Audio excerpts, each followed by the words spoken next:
Om Nicho Nichinam Chetanas Chetananam Eko Bahunam Yo Vidadati Kaman Tamatmastam Yenu Pashanti Diraha Tesham Shanti Shashvati Netaresham Om Shantihi Shantihi Shantihi. That one, the eternal among non-eternal things, the intelligence of the most intelligent ones, who, though ever one, nevertheless fulfills the desires of the many. That one, the wise souls realize, is dwelling in their very self. To them belong peace, and to none else. Om peace, peace, peace.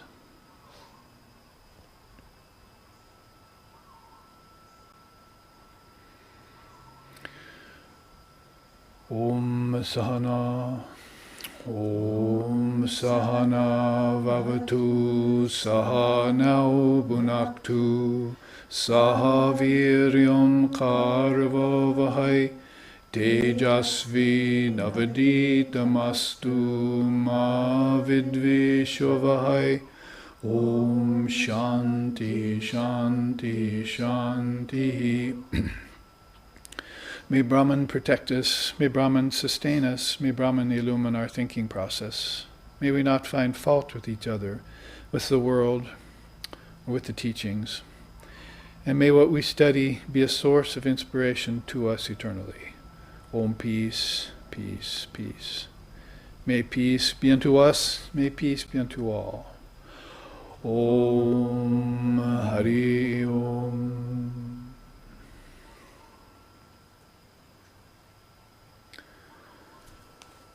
Good morning.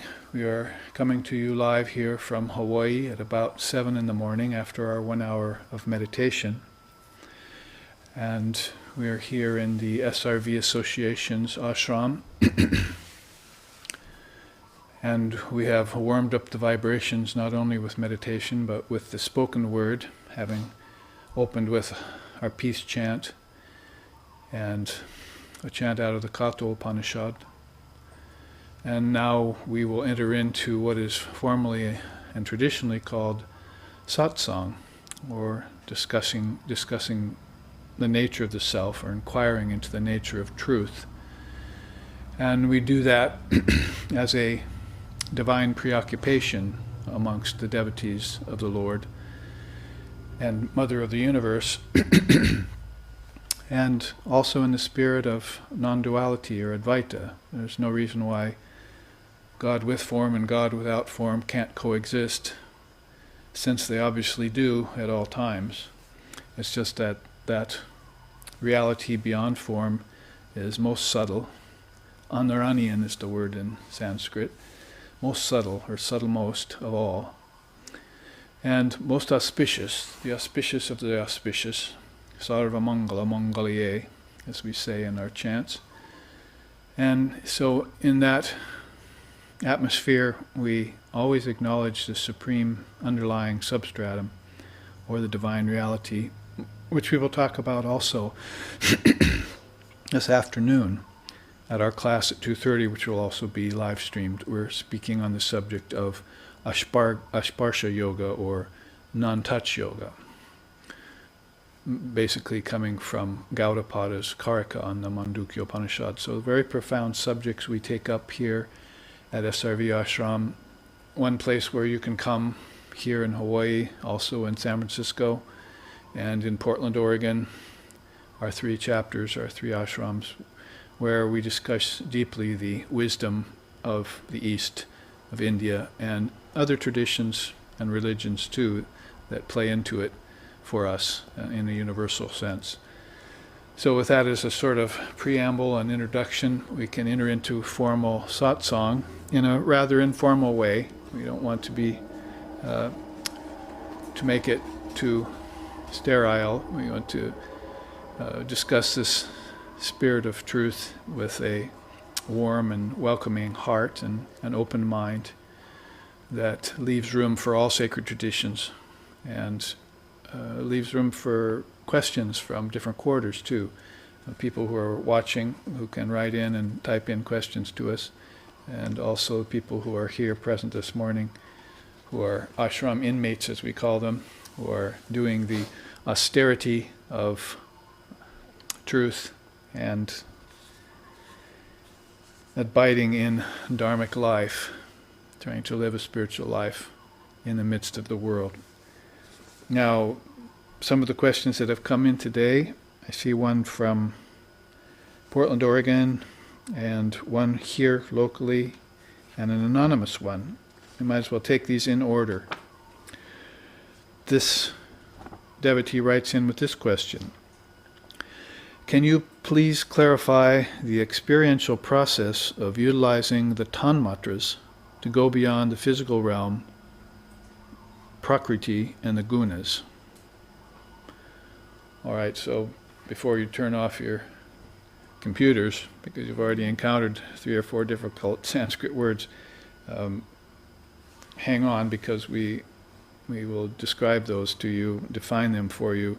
They're not really all that hard to understand. But the question goes on: is it a constant, unrelenting process of disidentifying with the stuff of the experience and seeing all as a projection of consciousness?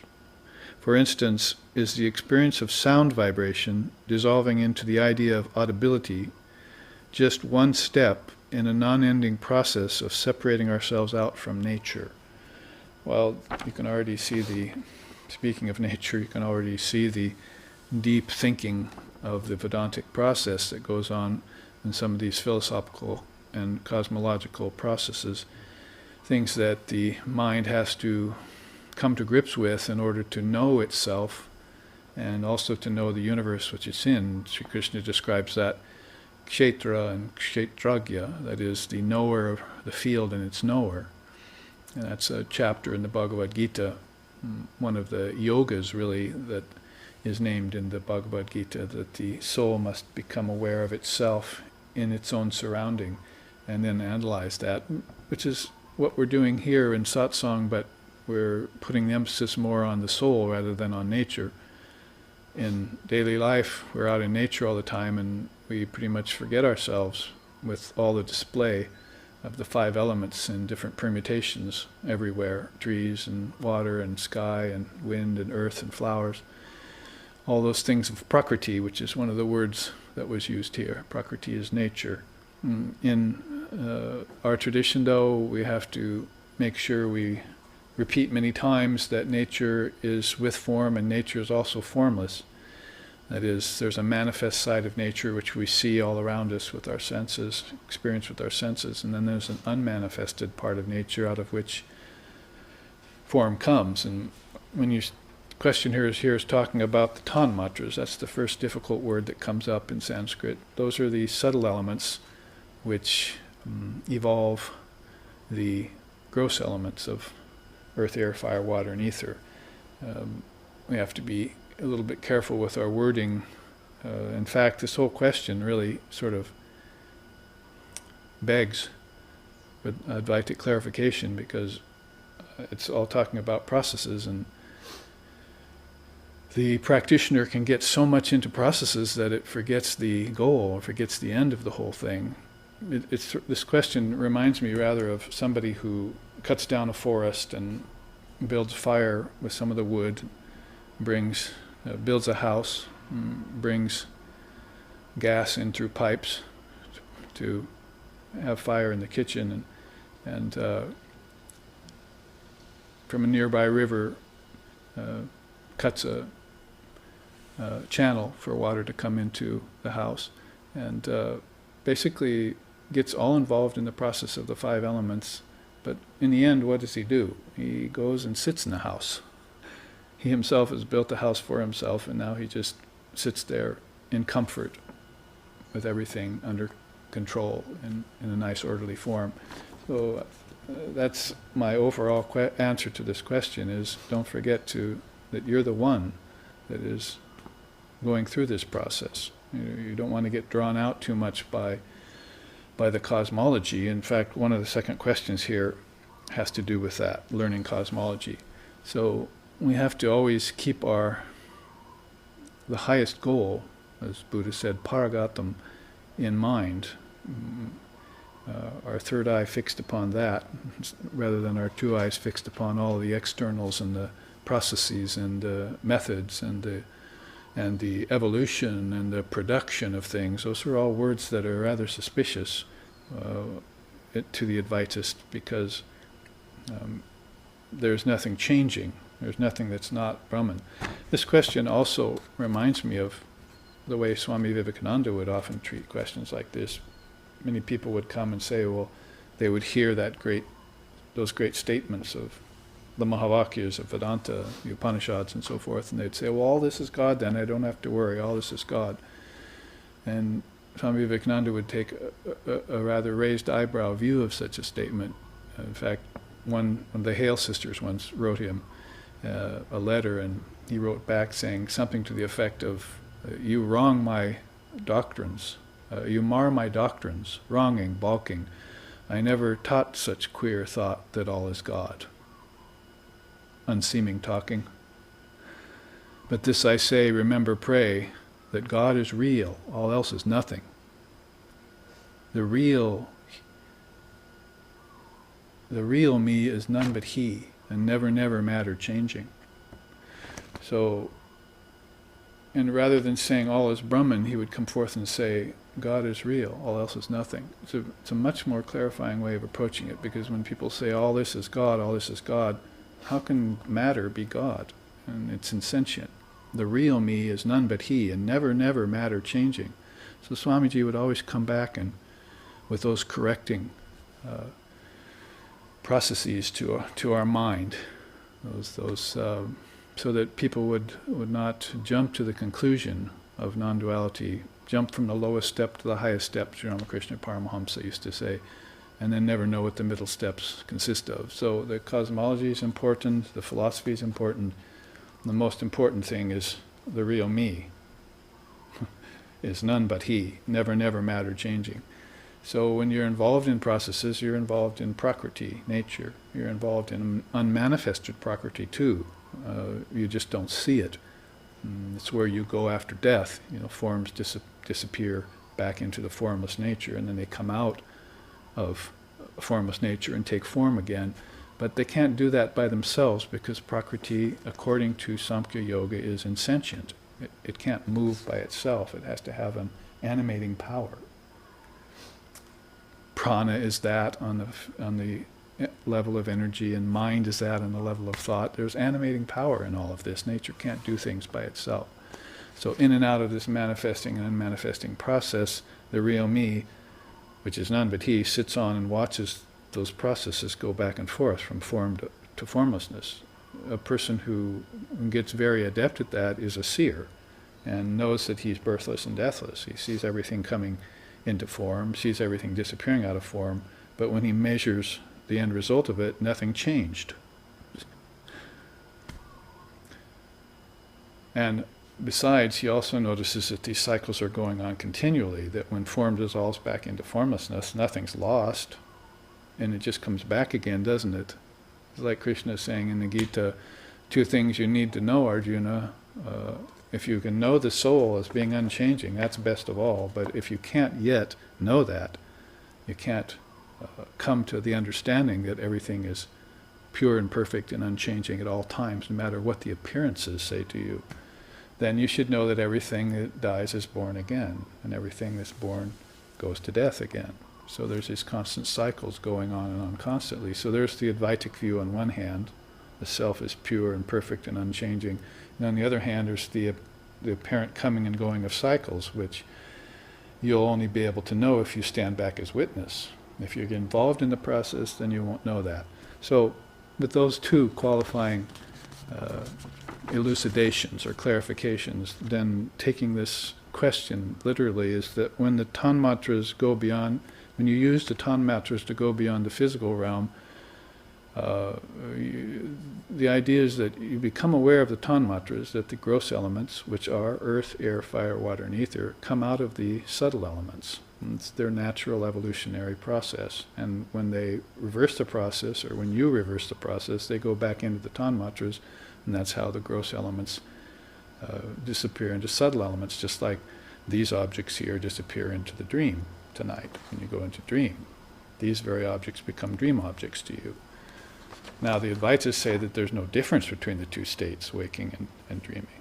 You're working with objects here which have been projected by consciousness all of a sudden. You should probably know that. The Diamond Sutra states it, the Diamond Cutter Sutra, the Mahamudra states it, the Advaita Vedanta states it, Mahayana Buddhism states it. You can't go anywhere in Eastern philosophy and look in any system where it doesn't state that truth. And so becoming aware of this process of change is what's the essence here. So you should be able to dissolve the gross elements into the tanmatras in your mind in a thrice. And go on with the process. Dissolve those back into mind, and the mind into the intellect, and the intellect into the cosmic mind, and cosmic mind into Om, or into the Word, or into an unmanifested prakriti, and unmanifested prakriti back into the Word. There are sentient and insentient sides to all of these inner processes that are going on, that are formulating your thoughts, and that help your thoughts then formulate the elements, and the subtle elements then formulate the gross elements. This is a whole cosmology back inside of you that you must become very conversant with. And the main essence here is not to get lost in the process, is to know that you're the one that's doing the dissolving, and you're the one that's doing the projecting. I mean, that's pretty much the end statement right there. If you know that, then you become very versatile and with this process. And so I have to say that about the question. He further asks, is it a constant unrelenting process of disidentifying with the stuff of this experience and seeing all as a projection of consciousness? Yes. Just simply in one word, yes. You must identify with consciousness itself, and therefore you're going to have to see everything that's in the way of the self as a projection of your own doing. Neither Maya nor nature is responsible for it. That they're insentient, how can they be? The Tantrists say Maya is insentient. Samkhya says Prakriti is insentient. Do you need to know anything more? One more thing you need to know. What's sentient then here? And the answer would be you, yourself, the Atman, the Buddha nature, however you want to put it. That's the sentient element in the quotient. And so you identify with that. And it makes all the process of cosmology go by very simply. It's just that by taking all of these steps inward to the kingdoms of heaven within you, then you come closer and closer to that self, to that great self. Not to the ego self, you'll come closer to that too, but you'll begin to see more and more through it, to the great self, to that which is the Buddha nature, the Atman underlying, as we just said. Now, another aspect of the question is, for instance, is the experience of sound vibration dissolving into the idea of audibility just one step in the non-ending process of separating ourselves out from nature? The words here I'm seeing here are unrelenting process and non-ending process. Let's maybe clarify that first, is the processes and cycles are unending, no doubt. They're unoriginated, they go on forever, but you want to still them. That is, you yourself are not involved in any processes. The self itself is stationary, stable, without movement, without thought, without birth, without death, without suffering, without mental projection, without creation, preservation, and destruction. You've gone beyond the Trinity when you get to the self, the great self with a capital S. And that's where you want to sit, like that man in his new house, with all the five elements all at your beck and call, and your disposal. You may attach and detach at will. And there's where the yogi has it in spades over all of the beings, because they attach and they remain attached to the body, to life. This thirst for life forever quench, as Vivekananda says. The yogi has quenched that. Now he just sits amidst all the things, the cycles that are going on, in a detached witness consciousness, viewing their movement and knowing the movement to be non-actual. Nothing moves, nothing's produced, nothing is destroyed. The same old axioms you're getting all the time when you read the Upanishads, when you read the Gita, when you read the Brahma Sutras, when you read the Adhyatma Ramayana. Whoever's saying it, Ram, Krishna, Chaitanya, Ramakrishna, Vivekananda, whoever's saying it, you're getting the same simple truth again and again, but now you have a chance to actually live it, to live in it, and show yourself up to be the unchanging, immutable self amidst changing matter. That's why I started chanting this morning, Nityo Nityanam Chaitanas Chaitananam. The very first few words of that Katha Upanishad sloka say that one is the eternal among non-eternal things. It's the intelligence of the most intelligent ones. So even in the first several words, the eternal among non-eternal things, you have the essence right there. You hardly have to go on with any more slokas or even finish out the sloka to know that simple truth. So when it comes down to certain specific aspects of the dissolution of the mind-stream process is what we're talking about, then you're talking about dissolving sound into audibility and fire into luminosity and water into the sense of taste and earth into the sense of smell. These are all called connections. Make sure that they're only connections to you. It may seem a big step to most people because they haven't connected their senses to the elements yet. They don't know that there's an actual inner subtle connection between the two. They just take each sense and each element separately. It's a fragmented way of looking at life. Now I'm seeing, what am I seeing? See, but they don't ever say to themselves, what I'm seeing is a projection of my own thought process where the eyes are connected to the mind. And therefore, when they look out, they see according to the light of the sun, see, the light of fire, the light of a lamp. See, without the sun, then all of these terrestrial actions would be unviewable, impossible. That's one of the verses in the Hasta Amlaka Stotram. So, but the light of consciousness is what causes these eyes to see. Not the light of the sun, the light of consciousness. So there you go to another Vedantic sloka, right? Na tatra suryabhati na chandra tarakom. It's not by the light of the moon or the light of the sun. It's the light of consciousness that allows the moon its light and allows the sun its light.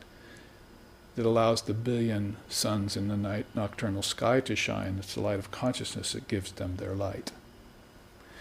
So always jumping to the source is the non-dual side of this Advaita Vedanta, it's called, which we're talking about this afternoon at class.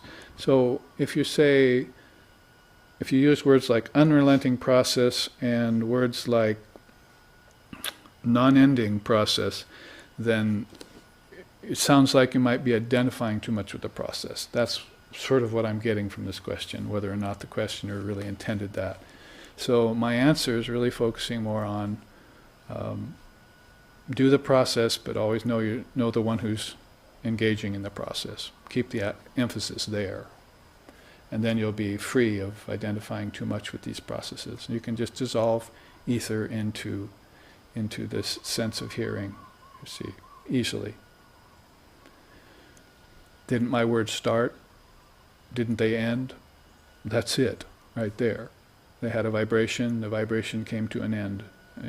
They were projected and then they were dissolved. And I'm doing it again and again, aren't I? Every time I start a sentence and end a sentence. So let it happen. Let it all dissolve. In the dissolution process, there's always a residue. It's like a homa fire ceremony. You offer yogurt into and milk and leaves and butter and things into the fire, and the residue comes off, you see, and that's what the deity is hanging around in the second ether or taking in that residue, you see, as an offering to them. Burnt offerings, it's called. in the puja. So they're getting satisfied by these offerings, you see. So you should also get satisfying by these offerings that you're doing, these processes, one into the other. You're satiating yourself for all time finally, because you're making the connections between the senses and the elements, so you'll never have to come out into the realm of the elements again with any desire. You can come out free of desire. It might be a strange thought to the people of these days and times, but yes, to be free of desire is a ultimate position, and it gives you the ultimate bliss. Why are you only getting temporary happiness from your association with the objects? Why aren't you getting unending bliss with your association with the objects? Well, that's the difference between somebody who's made these connections and who does the process in and out as easily as sleight of hand, as nature or Maya makes nature appear, makes objects appear. You yourself are involved in that process. You're the animating power that is taking the qualities of Maya and the material, the content, the stuff, he says here, of nature, and making it congeal. So make it dissolve now. Just congeal it and leave it, because then you're stuck in it. But every day practice dissolving it. That's what you do tonight in sleep anyway, so why not do it consciously in meditation? That's the ideology and the meaning behind the dissolving the mind stream process. Everyone's doing it in different ways. So, yes, go ahead and experience the sound vibrations dissolving back into the audibility, the idea of audibility. See, and then go further from there. Take the idea of audibility and dissolve it back into the great mind and add it back into the greatest vibration of all, called Om. That's really where you'll find the ultimate audible experience. The ultimate experience is beyond the two ears. We know there's something beyond the two eyes because it's the sixth center, but there's also something beyond the two ears, and that's going to be that experience of Om, or the unstruck sound. The only thing about the unstruck sound is by the time you hear it, so-called hear it, then you will be the unseen seer. You'll be the inactive agent. You'll be the inactive actor. See, because you take all the five senses, or whatever they do, and you take them to the ultimate, don't you? Unseen seer, unstruck sound, inactive actor, and so forth. That's you. See? That's what you end up with. So accent that in the process of, don't make it such an unending and dallying around, like sticking a stick in a mud puddle and stirring up the silt. You see, it'll take forever for the silt to sink. Just touch it lightly, and then get into a non-touch position around it as you dissolve it all back to its original state, which is you. You are the origin. Turn and gaze into your own original face, as one of the lines of the Songs of India says. Now, that's a good entrance into this next anonymous question. When the realization of non-duality is the highest and the goal of philosophical inquiry, why is there such an emphasis on learning cosmology? Besides, how true can cosmology be when all cultures have different ones? Well, let me treat the last question first. How real can Italian food be when there's French food, or German food, or American food, or Hawaiian food? In other words, why are you worried about that? You're a Vedantist, you're a Samkhya, you're a yogi. Why are you questioning about other cultures? This is the one you're in. This is the tradition that you're following. So get down and follow it. My teacher used to say that all the time. Sometimes he'd yell it at us. Follow the tradition. Why are you worrying about other religions or other traditions? Why are you worrying about other foods when you have perfect food right in front of you? See? So that's the first thing you should say. Are we Romans? Are we Greeks? Are we practicing Roman and Greek philosophy? The West is already doing that. That is our philosophy in America. What you see here is pretty much what came from Rome and Greece. But now we're borrowing a wisdom tradition from India. It's called Vedanta. It's come amongst us.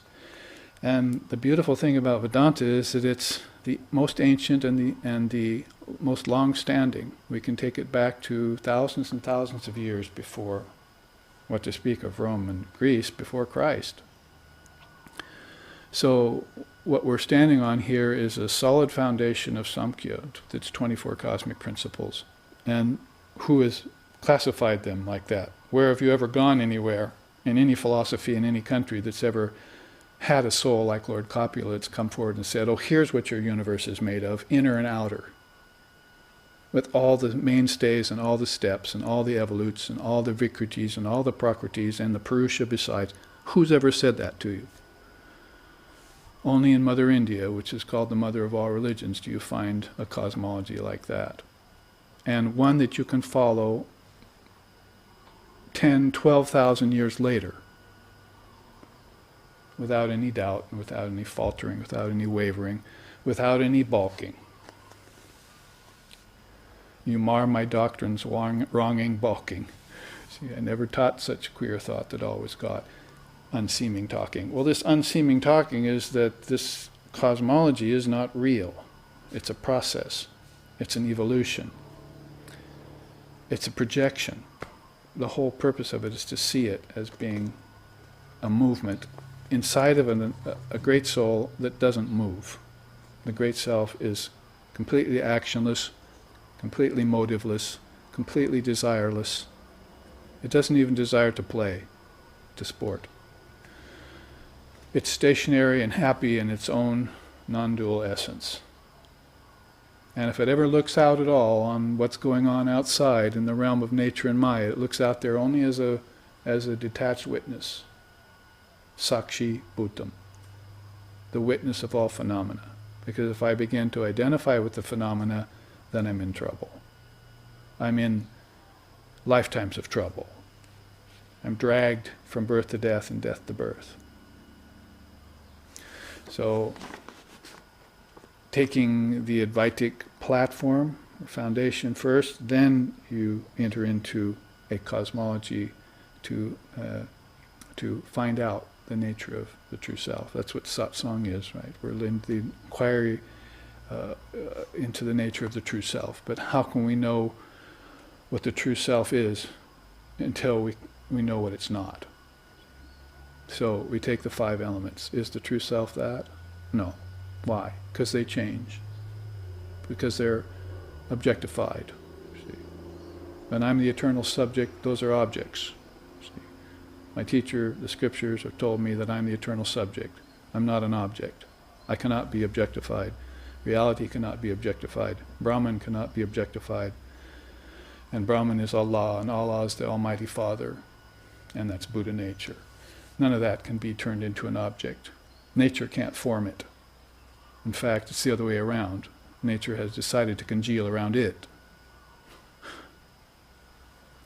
Not only has the congealing power in it, but it is the congealer itself. It is the essence. Everything seems to attach to it, like iron filings around a magnet.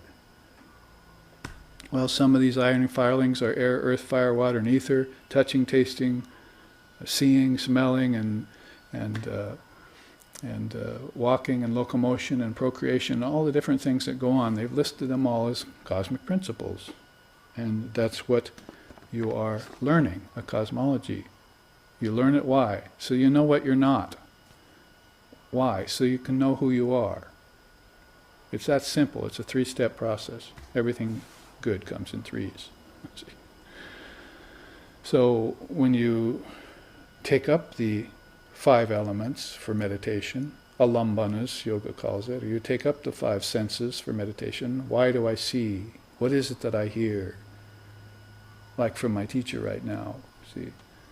Then you do that with lightness, with elation, with joy, with appreciation for the fact that somebody came along and did the homework for you.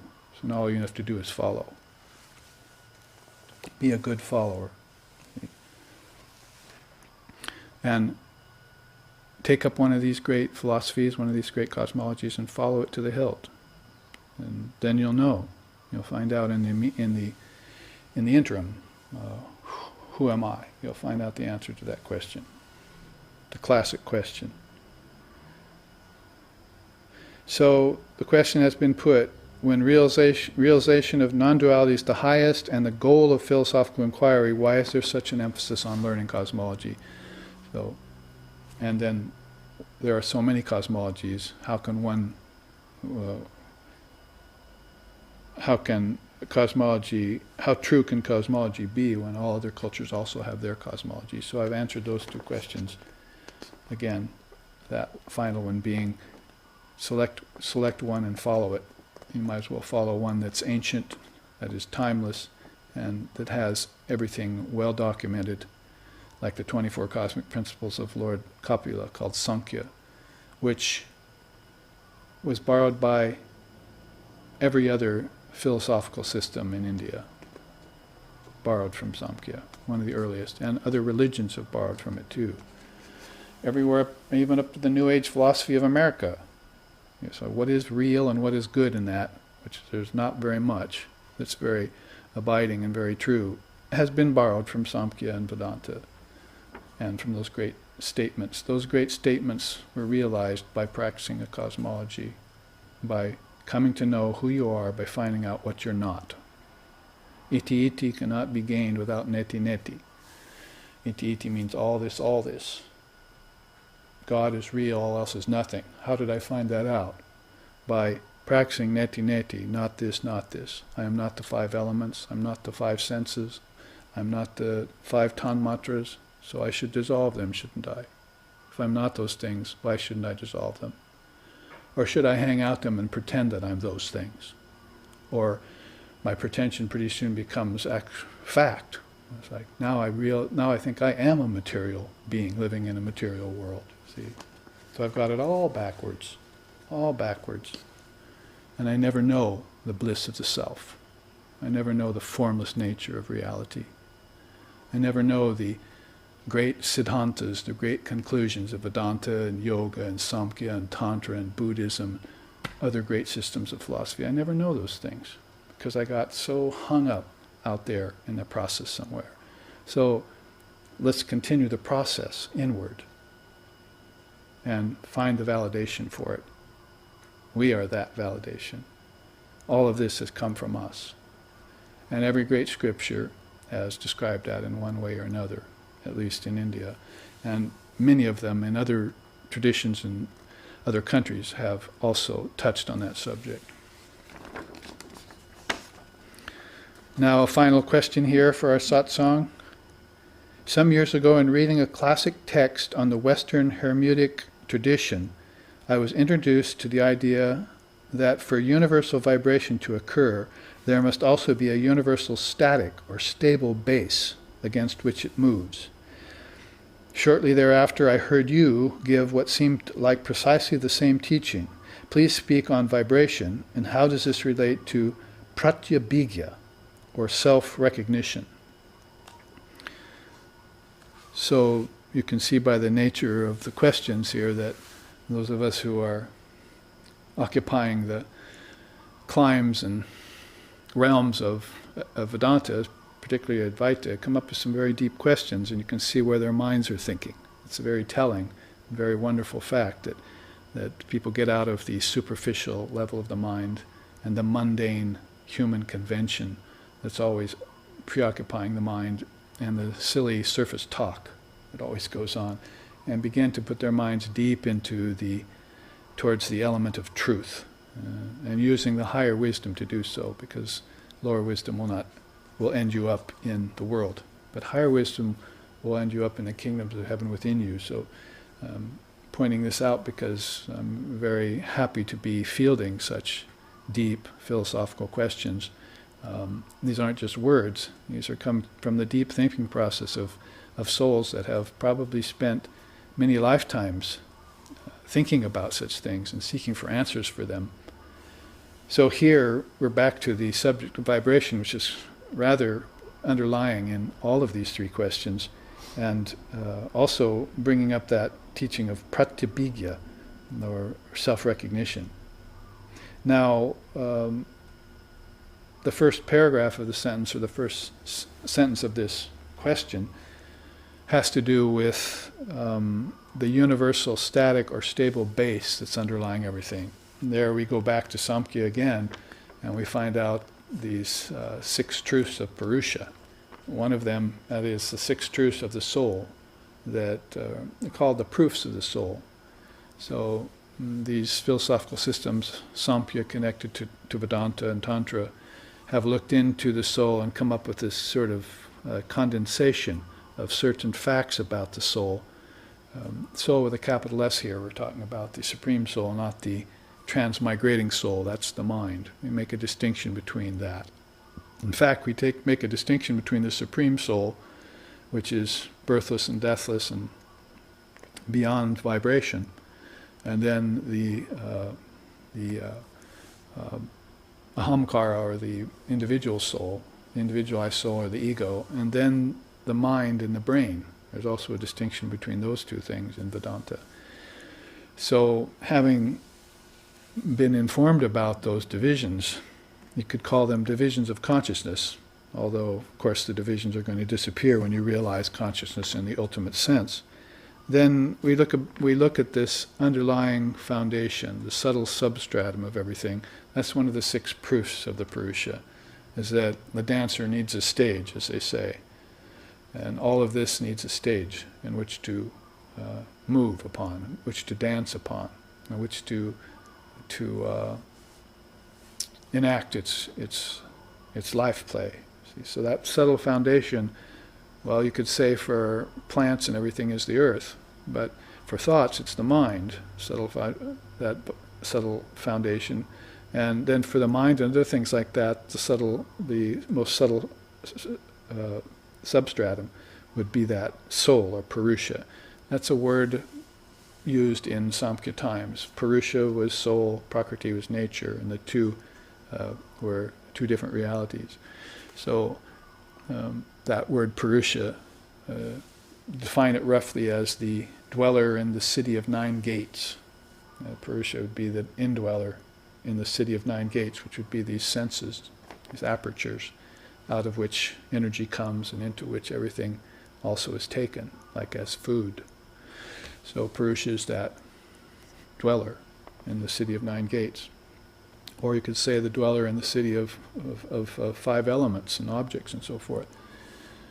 So it's the indweller, or the underlying substratum of everything. And Prakriti, of course, would be all of that which comes out of it naturally as an emanation, or as a projection. As an emanation if you're a realized soul, as a projection if maybe you've gotten caught in processes like we were just saying, instead of always realizing yourself as the projector itself. Not the projection, but the projector. So, first of all, the questioner informs us of that presence of the underlying substratum. Very important. Then wants me to speak a little bit more on vibration and how it relates to self-recognition. Pratyabhikya is a very powerful word. They say that remembering is half the battle. So forgetfulness has been the cause of our suffering. We could call it ignorance. Another word for it is ignorance, and Father of Yoga calls that avidya as the first klesha, or the first problem in self-recognition. Remembering yourself is that you've simply forgotten. Don't forget to remember, as we say sometimes in our songs. Durganam Bulona, Bulona, Bulona, Bulona, one song sings in Bengali. See, don't forget to remember Sri Durga's divine and sacred name, as that'll always help you recall your divine nature, how you're her child. You're the child of the Universal Mother. So, all of this goes on by vibration. So, ears in our tradition, for instance, the subtlest of the 5 senses, right? Ear is associated with ether, and vibration floats across the ethers and hits the eardrums, and then that is immediately a conduit straight to the heart, or straight to the mind, hopefully to both. Hopefully what you hear strikes your mind and warms your heart, And that means what you're going to be listening to has to be sacred scripture, Shruti. So Shruti first, and then Yukti, and then Anubhava. You hear first by vibration, and then you take that vibration that is a gross vibration, gross not meaning, just meaning the opposite of subtle. And then you take that gross vibration and you take it in further, and that vibration becomes a subtle vibration in your mind. And you begin to contemplate that that's yukti. So shruti first to hear, yukti next to contemplate, or to rationalize, to think about. Nirvitarka samadhi. This kind of rationalization. And you're arguing. It has argumentation with it, you see. Savitarka, Nirvitarka samadhis, those two have argumentation and have rationalization going on in them. And so that has to do with vibration. You're posing devil's advocate with the things you hear. You're pro and conning it all the time, you see. Seeing its qualities, seeing its lacks, see. And then coming up with a distillation process that gives you a final conclusion, a siddhanta. And that becomes your wisdom. All based on vibration, isn't it? And it started out with the spoken word. In Vedanta, in Advaita Vedanta, those are the two ways in which wisdom is seen. First as spoken, and then as supreme. The supreme wisdom, of course, is realization itself, pratyabhikya. It's after recognition has already been gained. Recognition is in Tantra also one of the most powerful of all words. To recognize the nature of something is akin to truth, especially when it comes to your own self. But if you can sort of play on words here, if you can recognize the nature of nature, that is the five elements, then you can dissolve them back inside of yourself, because that's where they came from. You see how the process is all connected, interconnected. So vibration may be just one of the ways in which we understand knowledge, wisdom, and truth, but I would say probably it's one of the most efficacious ways to do it. That's why the mystics are always hearing the sound of Om inside of them. See? Others might see light, and that's the other very valid and powerful way to realize truth and to realize the self. Through hearing and through seeing, those two senses have the most power in them. And so to see is to believe, they say, but to hear is to realize. So you take that after you've understood that ether and hearing have a relationship, and fire, sun, and seeing have a relationship, then you can utilize to the fullest capacity the connection of those two things. And that's all happening with the sixth sense back in your mind. And the five senses, like five white horses, are attached to the chariot of the mind. Now you should be holding the reins, the five reins called prana. And you should be the charioteer. You're the will. You're driving that chariot along the road that you want it to take. That is the road to truth. So everything involved in that process is vibration, isn't it? Science has told you that the objects are vibrating. Sometimes as fast as a billionth of a second, these particles are vibrating in objects. Okay, take it further then. Take it deeper. Don't get a death grasp on the atomic particle. You want to know what the atmic particle is, not just the atomic particle. So in order to know the atmic particle, you must go the next step in from the senses. And that would be from the elements. That would be the senses, wouldn't it? So now you have the senses are vibrating. There's a vibration when you taste something, with water as the base, right? So you're tasting, that's a vibration. It's translating something back to your mind through vibration. Thought is at the hub of that, but you haven't gotten that deep yet. So that's a certain level of vibration. Now the next level of vibration are the thundering, from the thundering hooves of the five horses. That's a vibration, isn't it? So now what you have is the reins of prana. Now you're getting to a very subtle vibration when you talk about the word prana. Tanmatras mentioned here in this first question, the five of them, It's a quintuplication process. And the 5 forms of prana go with the 5 senses, go with the 5 elements. It's all called quintuplication process. 5s are, if you can just get that much understanding under your belt, then you can pretty much classify the 25 cosmic principles, if you want to put it that way. Sometimes 24, sometimes 26, depending on what system you look at. But there's a lot of reason, and good reason, to say 25, because the mind is also 5-fold if you add in cosmic mind. So anyway, before you get to such a deep, or let's call it very subtle, extremely subtle vibration, like cosmic mind, then you're working your way inward to find these five reins of prana, which are connected to the 5 horses of the senses. So that's the vibration of prana is nadi, isn't it? It's running through nerves. If you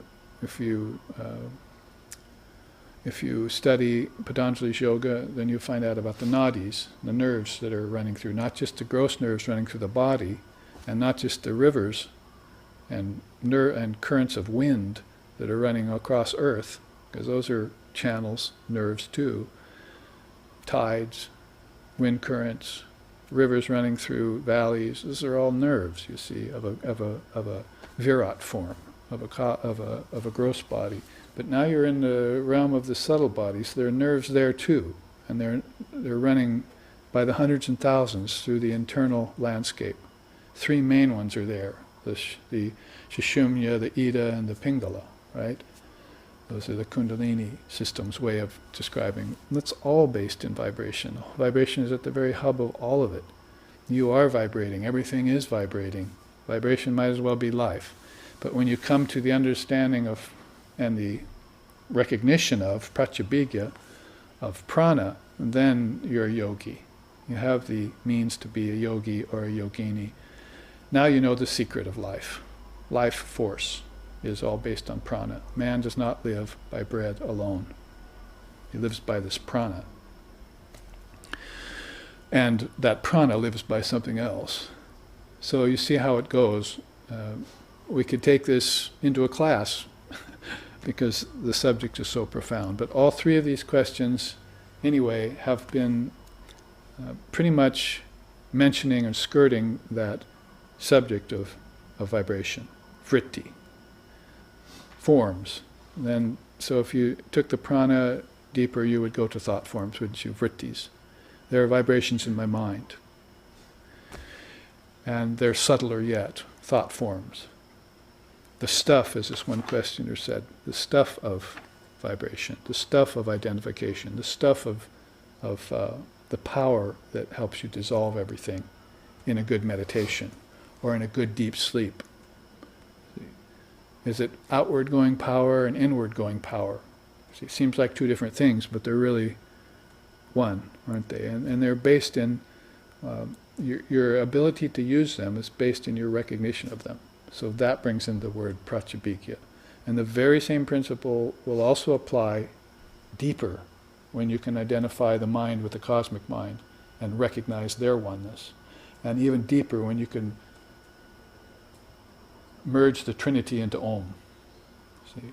So the very same principle that you're using outwardly to recognize the oneness of all these things, their connections, will be the very same principle that finally gets you into recognition of the self. Atma vichara, that's what we're looking at now. See, inquiry into the nature of self so that we can, once again, become the self, that self which we always are, always were, and always will be. More about this then later in this afternoon's class. I hope you'll all come and tune in. Let's end here with a quick chant.